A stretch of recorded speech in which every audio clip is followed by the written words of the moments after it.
I was born in Minneapolis. So my family, we first grew up in the urban housing development, or projects as we like to call it.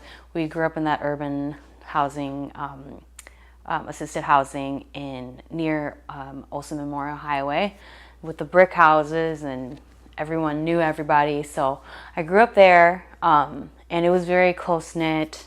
A lot of my extended family, aunts and uncles lived like 2 houses over.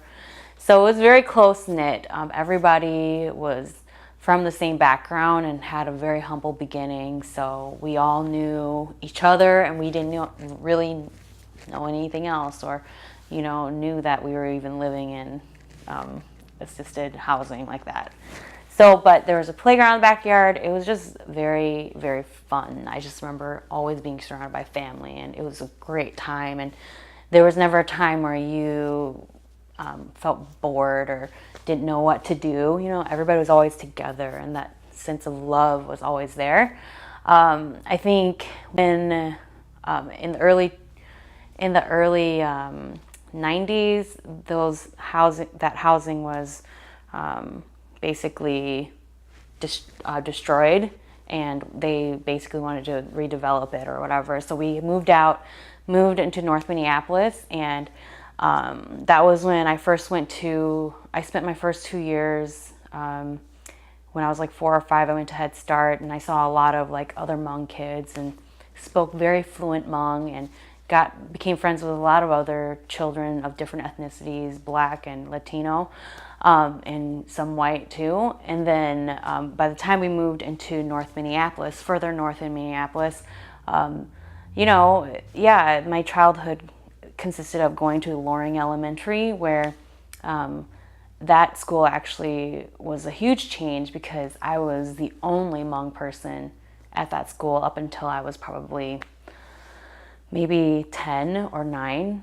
I think 10. And it was a very big change, I think, at first. I remember when I was little just having like a white teacher that didn't know how to pronounce my middle name. So at times I was ashamed of my middle name because I didn't know how to pronounce it either. So it was very different for me. And a lot of my friends were all white.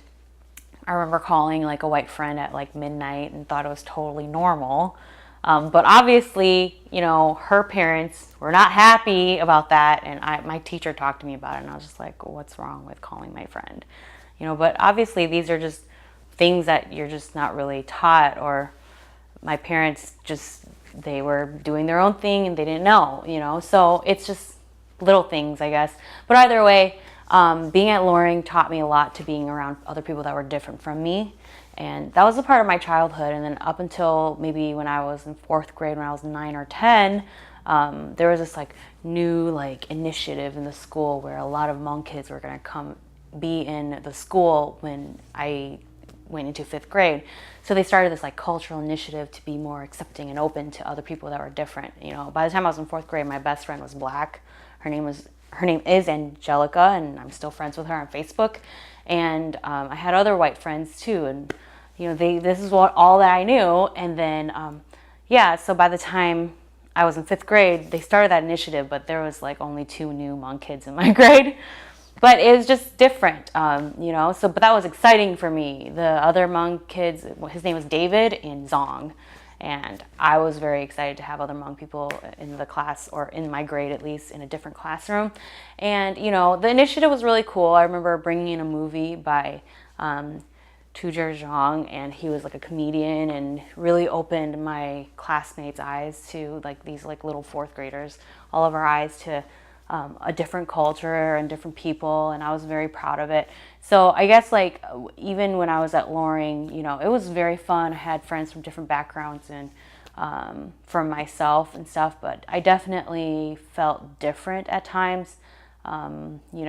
Just like in 3rd grade, I remember just feeling like someone saying, like mimicking, trying to speak in Chinese to me. I'm like, I'm not Chinese, I'm Hmong, like making it very clear.